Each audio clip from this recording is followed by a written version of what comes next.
Kangana ரணாவத்தை அறைந்த CISF பெண் காவலருக்கு ஆதரவாக களமிறங்கும் விவசாயிகள். கங்கனா ரணாவத்தை அறைந்த சிஐஎஸ்எஃப் பெண் காவலர் குல்விந்தர் கவுருக்கு ஆதரவாக களமிறங்க விவசாயிகள் முடிவு செய்துள்ளனர். குல்விந்தர் கவுர் மீது தேவையற்ற நடவடிக்கை எடுக்கக்கூடாது என்பதை வலியுறுத்தி அவர்கள் போராட்டம் நடத்த உள்ளனர். பாலிவுட்டின் புகழ்பெற்ற நடிகை கங்கனா ரணாவத். சில ஆண்டுகளாகவே இவர் தொடர்ச்சியாக பல சர்ச்சை கருத்துக்களை கூறி வந்துள்ளார். இதற்கிடையே இந்த லோக்சபா தேர்தலில் பாஜக அவருக்கு சீட் வழங்கியது. இமாச்சல பிரதேச மாநிலம் மாண்டி லோக்சபா தொகுதியில் அவர் களமிறங்கினார். சுமார் 74,755 வாக்கு வித்தியாசத்தில் கங்கனா ரணாவத் வெற்றி பெற்றார். நேற்றைய தினம் அவர் சண்டிகர் விமான நிலையத்திற்கு சென்றிருந்தார்.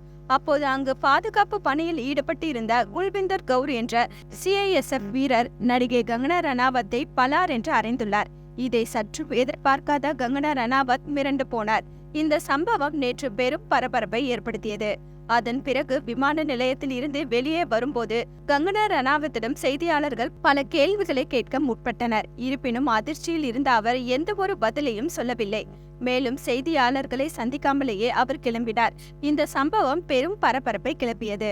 கங்கனா ரணாவத்தை அறைந்த சிஐஎஸ்எஃப் காவலர் குல்விந்தர் கவுர் என்பது தெரியவந்தது.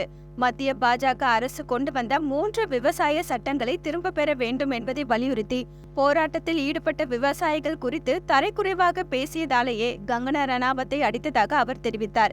இந்த சம்பவத்தை தொடர்ந்து குல்விந்தர் கவுர் மீது வழக்கு பதிவு செய்யப்பட்டுள்ள நிலையில அவர் சஸ்பெண்டும் செய்யப்பட்டுள்ளார். மேலும் இது குறித்து விசாரிக்க குழு ஒன்றையும் சிஐஎஸ்எஃப் அமைப்பு அமைத்துள்ளது. இந்த சம்பவம் குறித்து குல்விந்தர் சிங் மேலும் கூறுகையில், டெல்லியில் விவசாயிகள் போராடி கொண்டிருந்த போது அவர்கள் 100 ரூபாய் வாங்கி கொண்டு போராட்டம் நடத்துவதாக கங்கனா ரணாவத் கூறியிருந்தார். அப்போது எனது அம்மாவும் டெல்லியில் போராடி கொண்டிருந்தார். விவசாயிகளை அவமதித்த கங்கனா ரணாவத் மீது எனக்கு கடும் கோபம் இருந்தது. இதன் காரணமாகவே அவரை அறைந்தேன் என்று கூறியிருந்தார். கங்கனா ரணாவத்தை அறைந்த குல்விந்தர் சிங்கிற்கு ஆதரவாக டெல்லியில் விவசாயிகள் போராட்டத்தில் குதித்திருக்கிறார்கள். குல்விந்தர் கவுருக்கு எதிராக தேவையற்ற நடவடிக்கை எடுக்கக்கூடாது என்பதை வலியுறுத்தி ஜூன் 9ஆம் தேதி பஞ்சாபின் மொஹாலியல் இன்சாஃப் அதாவது நீதி பேரணியை நடத்த விவசாய அமைப்புகள் திட்டமிட்டுள்ளன. மேலும் விமான நிலையத்தில் என்ன நடந்தது என்பது குறித்து விசாரணை நடத்த வேண்டும் என்றும் அவர்கள் வலியுறுத்தியுள்ளனர். என்ன வியூவர்ஸ், இது போல பல இன்ட்ரெஸ்டிங்கான நியூஸை தெரிஞ்சுக்கணுமா? ஹலோ சிட்டி டிவியை லைக் பண்ணுங்க, ஷேர் பண்ணுங்க, மறக்காம சப்ஸ்கிரைப் பண்ணுங்க.